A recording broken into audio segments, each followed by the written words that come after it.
नमस्कार दोस्तों, आप सभी का स्वागत है हमारे YouTube चैनल पर। तो दोस्तों, नंदी भगवान शिव के प्रमुख गढ़ों में से एक हैं और नंदी जी कैलाश पर्वत के द्वारपाल हैं। दोस्तों, जब भी हम शिव मंदिर जाते हैं तो शिवलिंग के सामने कुछ दूरी पर नंदी महाराज भी विराजमान होते हैं। शिव जी के साथ नंदी महाराज की भी पूजा जरूर ही करनी चाहिए।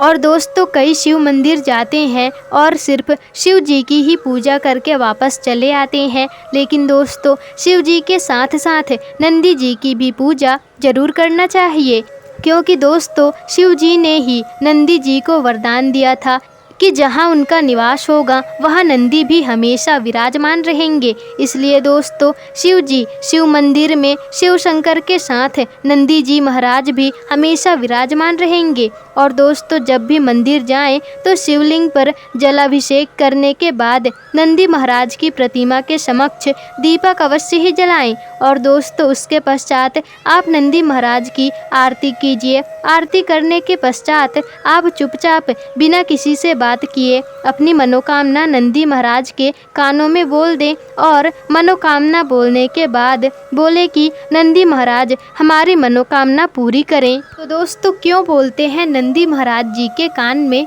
मनोकामना? दोस्तों, शिव मंदिर में लोग शिव जी के दर्शन, शिवलिंग के दर्शन करने और पूजा करने के बाद वहां विराजमान नंदी जी के दर्शन और पूजा करते हैं और अंत में अपनी मनोकामना बोलते हैं। कहते हैं कि दोस्तों कि शिव जी अधिकतर समय तपस्या में लीन रहते हैं, उनकी तपस्या में विघ्न ना पड़े, इसलिए नंदी जी हमेशा उनकी सेवा में तैनात रहते हैं। जो भी भक्त शिव जी के पास, भगवान शिव जी के पास अपनी समस्या को लेकर आता है तो नंदी महाराज उन्हें रोक लेते हैं, किसी बाहरी विघ्न से उनकी तपस्या भंग ना हो।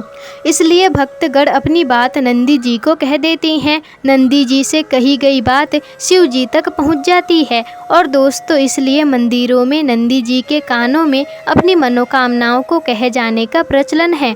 दोस्तों, कहते हैं कि स्वयं भगवान शिव जी ने नंदी जी को यह वरदान दिया था कि जो तुम्हारे कान में आकर के अपनी मनोकामना कहेगा तो उस व्यक्ति के सभी इच्छा जरूर ही पूरी होंगे। और नंदी जी के कान में मनोकामना बोलने से पूर्व उनकी पूजा अवश्य करें। और दोस्तों, नंदी जी के बाएं कानों में अपनी मनोकामना को कहने का अधिक महत्व होता है, तो दोस्तों आप बाएं कान में ही कहिएगा। और नंदी महाराज के कान में मनोकामना बोलते समय इस बात का ध्यान अवश्य रखें कि दोस्तों आपकी मनोकामना कोई दूसरा सुन ना ले।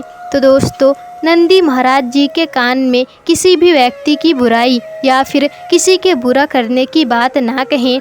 और मनोकामना कहने के बाद नंदी जी के समक्ष कुछ भेंट अवश्य ही अर्पित करें, जैसे फल और धन। दोस्तों, आप उनको कुछ भेंट अवश्य ही दें। तो दोस्तों, आपको आज की यह छोटी सी वीडियो कैसी लगी हमें कमेंट करके ज़रूर बताइएगा। और अगर वीडियो पसंद आई हो तो वीडियो को लाइक, शेयर, कमेंट और चैनल को सब्सक्राइब जरूर ही कर दीजिएगा, जिससे कि आपको ऐसे ही जानकारी पूर्वक वीडियोस आगे भी मिल सके।